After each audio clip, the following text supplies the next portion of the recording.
ఇవాళ శ్రీశైల బండపర్వతం మీద నా మొదటి భార్య బాల భ్రమరామ్మ దేవుళ్ళది. ఇవాళ నా బాల దగ్గరికి వెళ్ళిపోతే భక్తి తోటి ఉన్నదా పరభక్తి తోటి ఉన్నదా ఇప్పుడే తెలుసుకుంటానన్నాడు. ఈ భగవద్ధాని రూపాలతోటి పోతే నా భార్య మేడలమ్మ ఒక ఉరక దిగదిగా ఉరికొచ్చి 2 ప్రాణాలు పట్టుకుంటదేమో. ఆ మారు వేషములో పోతే భర్త అంట గుర్తుపడుతుందా గుర్తుపట్టదు అనుకున్నాడు.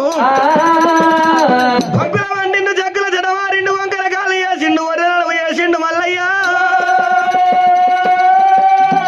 ముడుగు సందులా జీవులు ఎత్తరు వేసుకున్నాడు. 7 ఈగల 3 దోమలు వ్యాపించుకొని సత్యవాది దేవుడే సత్యవాది దేవుడు స్వామి మల్లయ్యరా స్వామి మల్లయ్యరా వంకర కాలు వేసనా ఒర్రే నడుము వేసనా ఒర్రే నడుము వేసరా ఈపుల రాసా పుండురా ముక్కుల గంట మాలరా ఆ ముక్కుల గంట మాలరా గంబడి గలువు వేసనా గుంబడిదోవలు వేసనా సోలుతాడు దేవుడే సొక్కుతాడు దేవుడు శ్రీశైలము బండలే దేవుడు బండాలే కావట్టరా